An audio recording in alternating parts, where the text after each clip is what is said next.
سلام به شما که دوستتان داریم بی قید و شرط با هر نژاد و قومیت و مزاج و در هر کجای این کره زیبا که زیست میکنید. در این ویدیو میخوام در مورد کمردرد صحبت بکنم. علتهای کمردرد رو بگم خدمت شما. درمان ساده دیسک کمر، فتق دیسک، تنگی کانال نخاع و آسیب‌های کمر رو میگم. یک رژیم غذایی میخوام خدمت شما بدم و یک سری حرکات اصلاحی رو هم اشاره میکنم که بهش مراجعه بفرمایید. بنابراین تجربه 18 ساله خودم رو در درمان دیسک کمر میخوام در اختیار شما عزیزان قرار بدم. با عشق با من همراه باشید.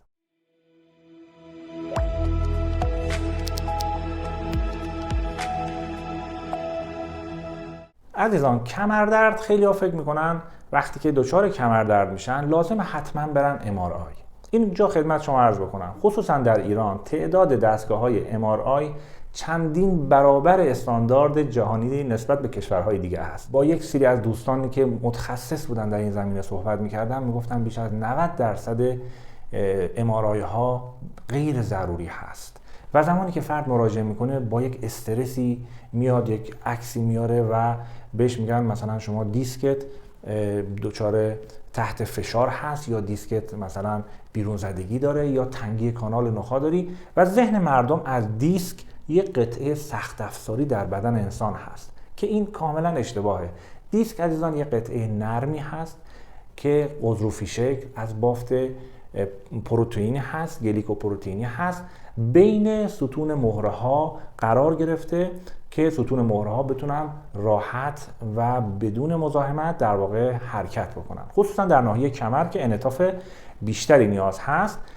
این دیسک ها خیلی کاربرد دارن و این دیسک ها زمانی که شما آب کم بخورید دچار تیرگی میشن. وقتی میرید عکس میگیرید میگن سیاهی دیسک، بعد طرف فکر میکنه دیسکش سیاه شده، یعنی در واقع یک ضایعه‌ای در بدنش اتفاق افتاده با یک استرسی. اینجوری نیست، این در عکس فقط در واقع اون سیاهی رو نشون میده و فقط کم آب شده، یعنی دیسک هایی که کم آب ترن تیره ترن و زمانی که فرد تحت یک سری فشار، استرس، تحت مثلا یک سری کارهایی پشت میز نشینی ها یا یک سری حرکاتی که فشار اومده به کمر، کارهای روتینی انجام داده، میتونه در اثر انقباضات ماهیچه‌ای و یا در اثر حرکات نادرست این دیسک دچار یک سری تغییراتی شده باشه و اینها قابل اصلاحه. نکته کلیدی که میخوام بگم خدمتتون عزیزان اینه که حتما برای کمردردها دچار استرس نشین و سعی نکنید که مراجعه بکنید به متخصص. اولین روش‌های ساده رو تو خونه انجام بدید،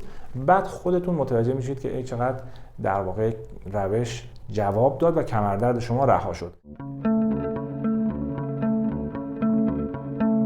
میخوام عزیزان انواع کمردرد رو بگم و علت کمردرد اصلا چی هست، چرا ما دچار کمردرد میشیم. چند تا علت اصلی هست. یکی این که خب فشار و ضربه و تصادف و اینها هست که خب مشخصه، ولی اینو بدونین درصد بسیار کمی از کمردردها به خاطر این عامل هست، یعنی فشار تو ورزش، ضربه یا حادثه. علت‌های دیگه هست که اینها خیلی مهمه و اکثر کسانی که کمردرد هستن این علت‌ها رو باعث پیگیری بکنن. یکی از علت‌های مهم عزیزان اسپاسم عصب و عضله هست. زمانی که فردی دچار اسپاسم مایچه میشه در ناحیه پشت خودش، این اسپاسم ها باعث میشه که ستون فقرات رو یه مقداری تغییر شکل میده و مهره ها رو به هم نزدیک میکنه و دیسک رو تحت فشار قرار میده. تحت فشار قرار گرفتن دیسک همان و بیرون زدگی و آسیب همان و دیسک عزیزان قابلیت ترمیم داره. این نکته رو بدونید، این خیلی نکته مهمی. علت بعدی کمردرد عزیزان بحث کم آبی بدن هست. کم آبی هم میتونه اثر بذاره، همونطور که رو مفاصل اثر میذاره و باعث خشکی مفصل میشه و باعث آرتروز میشه، میتونه باعث آرتروز در ناحیه گردن، در ناحیه دیسک هم بشه، در ناحیه ستون فقرات. این کم آبی رو خصوصا در افراد بالای 50 سال خیلی شایع هست که باعث ملاحظه بکنن و به اندازه کافی آب مصرف کنن. آب تنها هم کافی نیست، یعنی باعثی املاح هم باشه که املاح آب تو بدن نگه میداره و کسانی که از نمک‌های ارگانیک استفاده میکنن املاح در بدنشون به اندازه کافی وجود داره و آب تنظیم میشه در بدن. کسانی که نمک‌های غیر ارگانیک استفاده میکنن اینها آب بدنشون خیلی تنظیم نیست. علت بعدی عزیزان برای کمردرد گرمی و سردی هست. یعنی چی؟ یعنی فرد رانندگی میکنه، پشت فرمون میشینه، پشتش عرق میکنه، گرم میشه، میاد از ماشین پایین و باد میخوره به کمرش، دچار گرمی سردی میشه. این گرمی سردی باعث اسپاسم میشه.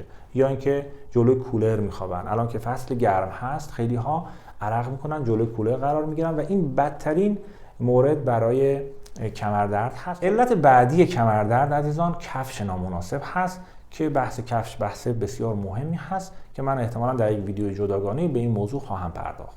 علت بعدی کمردرد عزیزان یه موضوع روحی هست. یعنی چی؟ یعنی اینکه کسانی که احساس پشتیبانی و حمایت ندارن در زندگی، احساس میکنن پشتشون خالی هست، احساس میکنن در واقع حامی ندارن، اینها هم بررسی کردن، دیدن کسانی که این روحیه رو دارن به همراه کمی ترس های مختلف ها رو، ترس از مثلا جدایی، ترس از بیپولی، ترس از انواع ترس های روحی و روانی، اینها باعث درد کمر و خصوصا درد گردن میشه. پس درد کمر گاهی وقتا علت روانی داره و این خیلی موضوع مهمی هست. یک علت مهمی دیگه هم عزیزان برای کمردرد وجود داره.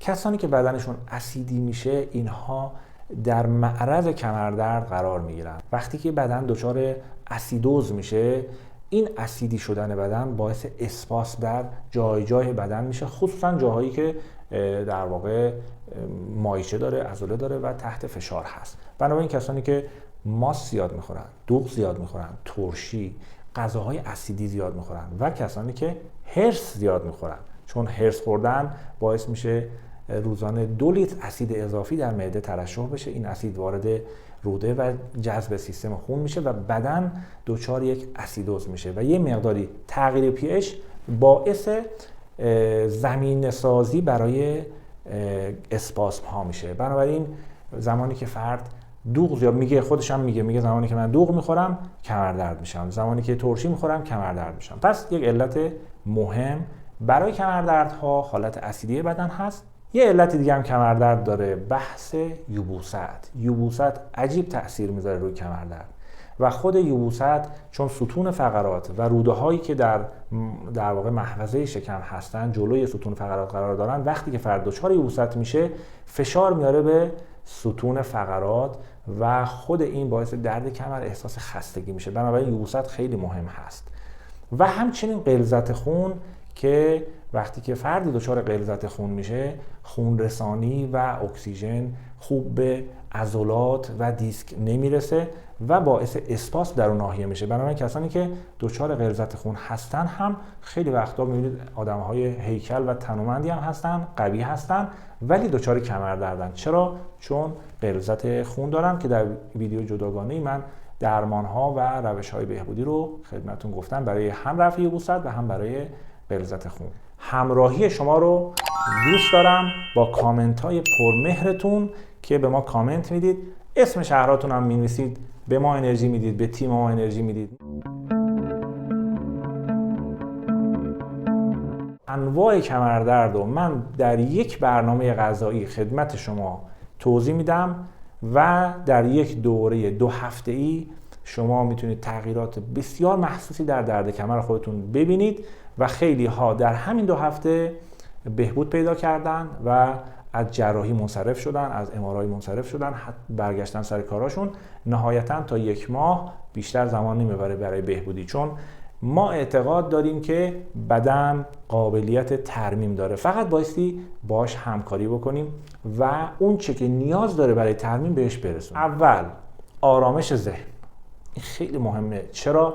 چون آرامش ذهن و رهاسازی ذهن از گرفتاری‌های فرضی و خیلی وقتا توهمی که نگران هستیم و 90% هم اتفاق نمیفته، این نگرانی ها رو عزیزان بایستی رها بکنیم.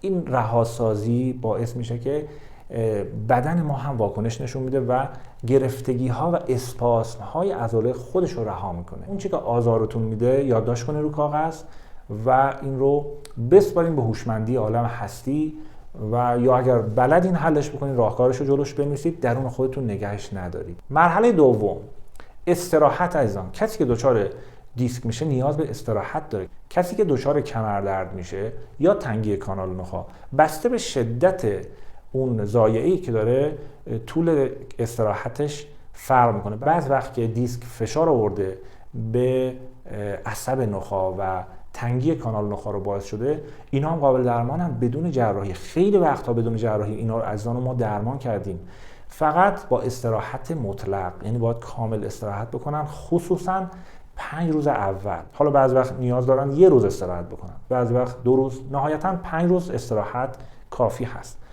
و روغن مالی چیکار میکنه عزیزان؟ روغن مالی باعث میشه که خون رسانی رو در قسمت بافت آسیب دیده و ملتهب افزایش میده و این افزایش خون رسانی باعث میشه که اکسیژن به اونجا میاد، رفع اسپاس میکنه، ضایعه برطرف میشه، قدرت ترمیم افزایش پیدا میکنه و همیشه باید خیس باشه ناحیه ستون فقرات در زمانی که درد هست. چطوری خیس باشه؟ با روغن.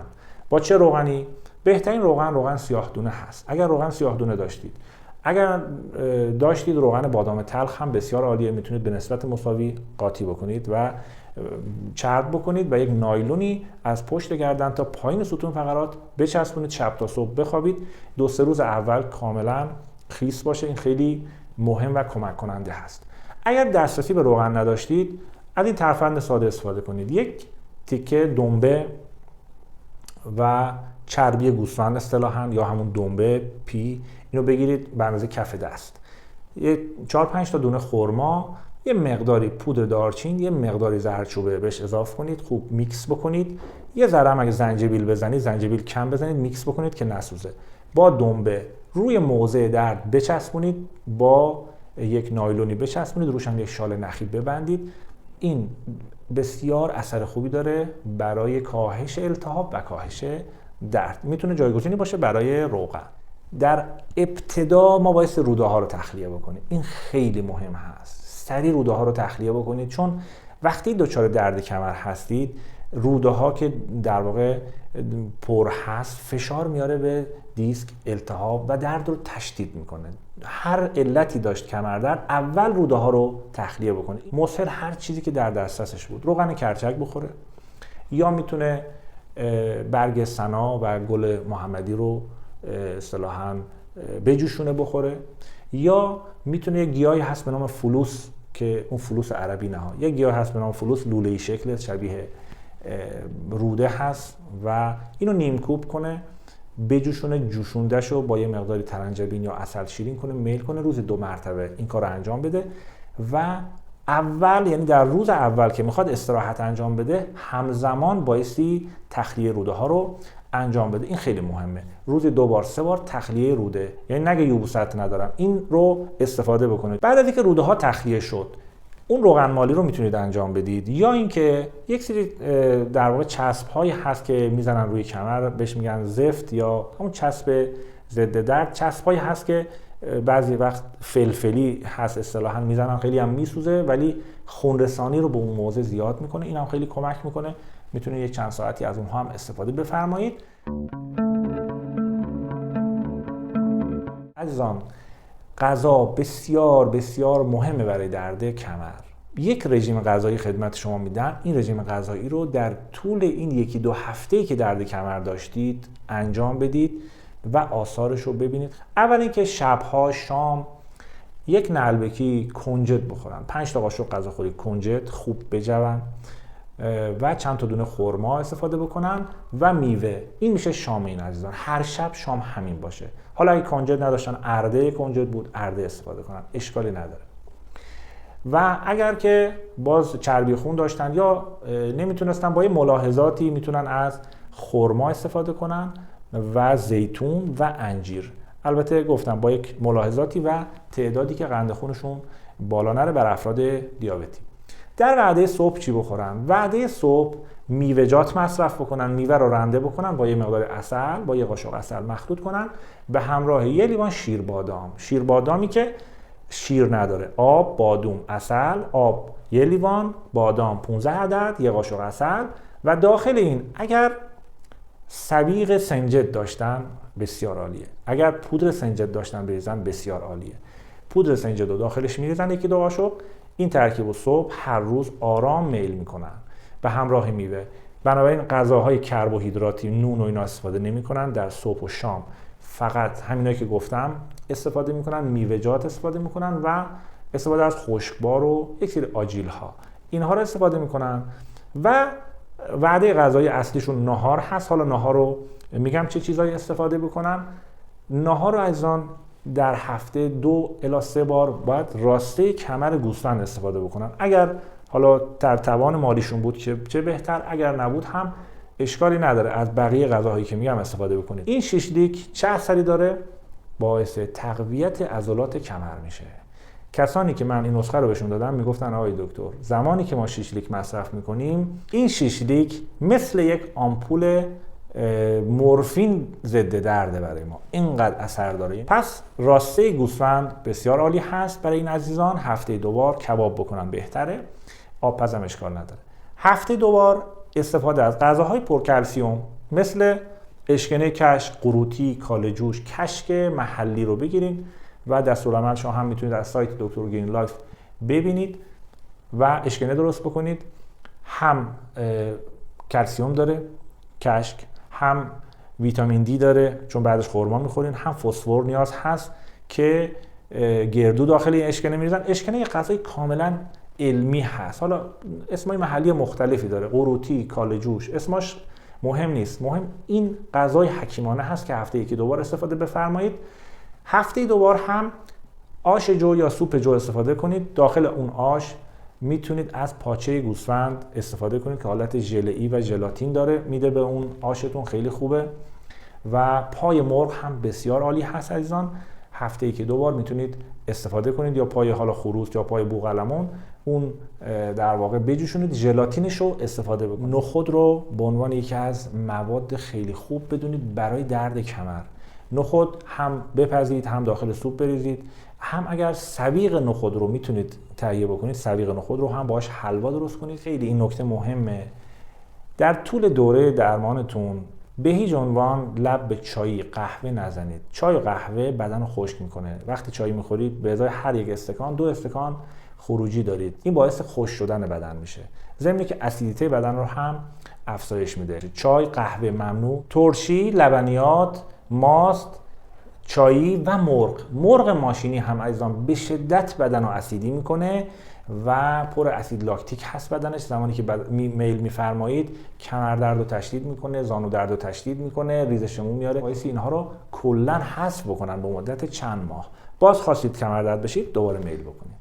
عزیزان بهترین دمنوش ها در زمان کمر درد دارچین و زنجبیل هست. 1 قاشق چای خوری پودر دارچین، نصف قاشق چای خوری هم پودر زنجبیل رو بریزید با 3 لیوان آب به جوش، نیم ساعت رو دم بکشه و گرم با عسل یا خرما میل بکنید. روزی 1 بار تا 2 بار این کار رو انجام بدید. اگر عزیزان فشار خون هم داشتید، این دمنوش رو که استفاده کردید میتونید یه مقداری هم چای ترش یا چای قرمز یا چای مکه بهش میگن اضافه بکنید که اجازه نده فشار خونتون افزایش پیدا بکنه. و اینو بدونید عزیزان با استراحت و رژیم غذایی و آرامش اعصاب و رفع یبوست دیسک قابل ترمیمه، تنگی کانال نخاع قابل ترمیمه، به علاوه یک سری ورزش‌های اصلاحی که این ورزش‌های اصلاحی هم خیلی مهمه و من چون در این ویدیو خیلی شرایطش نیست که برای شما بخوام این تصاویر رو بذارم، طولانی میشه، در کانال تلگرامی خودم به نام دکتر جاوید میتونید